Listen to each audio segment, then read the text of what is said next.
Quand nous sommes enfants, nous aimons nous faire peur.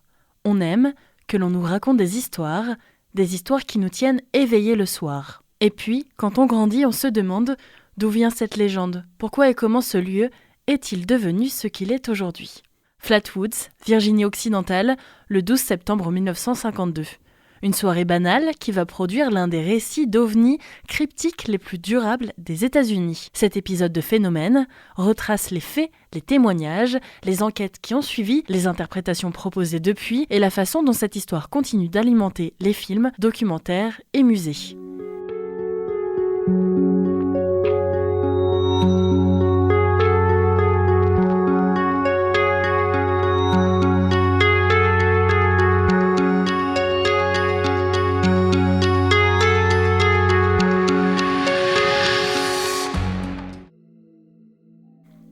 Jusqu'ici, nous n'avions jamais abordé les phénomènes tournant autour de supposés extraterrestres, mais vous allez le voir, cette histoire va beaucoup plus loin. Il est environ 19h15, dans la petite communauté rurale de Flatwoods, dans le comté de Braxton aux États-Unis. Nous sommes le 12 septembre 1952. Des garçons jouent près de l'école, deux frères, Edward et Fred May, et leurs amis.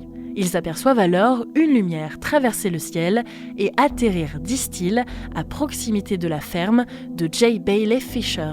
Ils courent chez eux pour prévenir leur mère, Kathleen May, avec elle d'autres enfants et un jeune garde national, Eugene, dit Gene Lemon. Tous remontent la colline pour voir cette étrange lumière. Arrivés au sommet, ils signalent un objet lumineux et selon certains récits, une forme dans un arbre.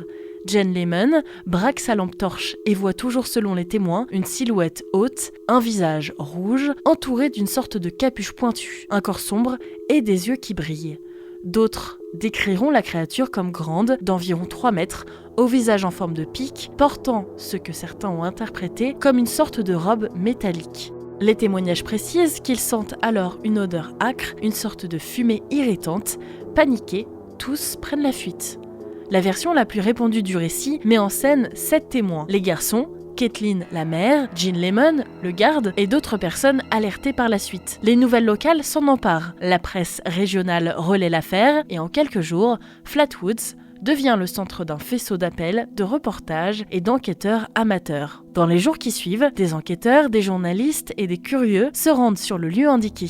Certains signalent des traces au sol, des marques et une substance visqueuse qui aurait été retrouvée sur le terrain. La rumeur d'un possible crash d'engin s'amplifie. Des écrivains ufologues comme Gray Baker ou Ivan T. Sanderson publient des récits et la couverture nationale s'ensuit. Un élément important, le récit initial a circulé dans un contexte médiatique de l'été 1952, marqué par de nombreux rapports d'objets volants non identifiés aux États-Unis. Les reporters rendent compte de témoignages dramatiques, parfois embellis au fil des rééditions et des interviews ultérieures. Certains témoins auront l'occasion des années plus tard d'affiner ou de nuancer leur propre version. La description de la créature. Ce que disent les témoins. Les descriptions varient selon les témoins et les premières retranscriptions, mais un noyau récurrent émerge. Une silhouette très grande, plusieurs mètres, selon certaines versions. Un visage rouge ou du moins circulaire, entouré d'une forme en pointe ou d'une capuche.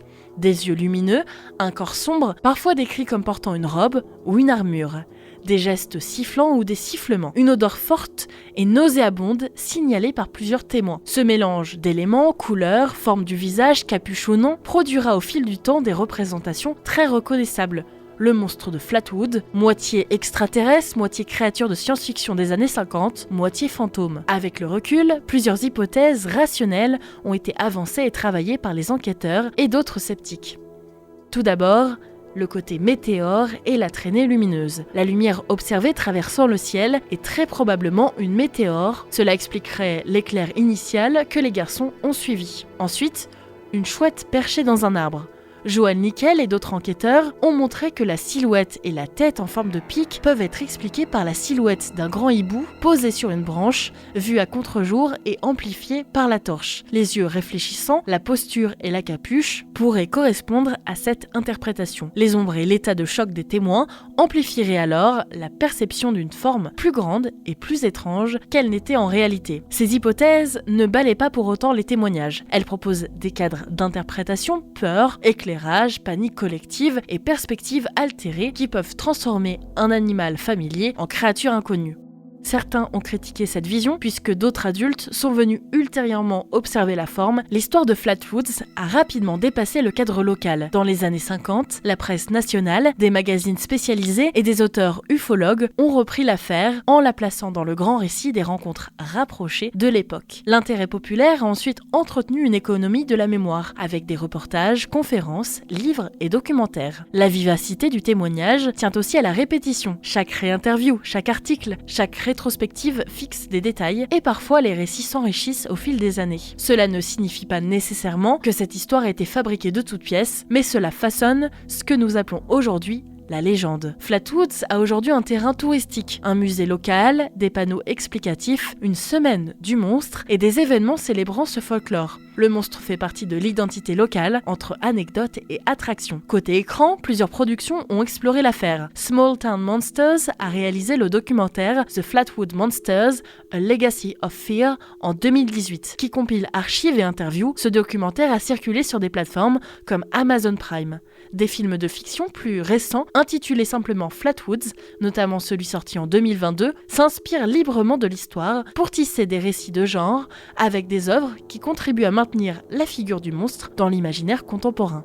La nuit du 12 septembre 1952 a produit une image, un objet lumineux et une forme aperçue sur une colline. Cette image, répétée et racontée, a pris la forme d'un monstre reconnaissable. Les éléments de preuve matérielle sont faibles et sujets à interprétation. Les témoignages restent nombreux et apportent un véritable folklore dans la ville de Flatwoods. Face à l'inattendu, l'œil humain cherche une forme et parfois, il la trouve.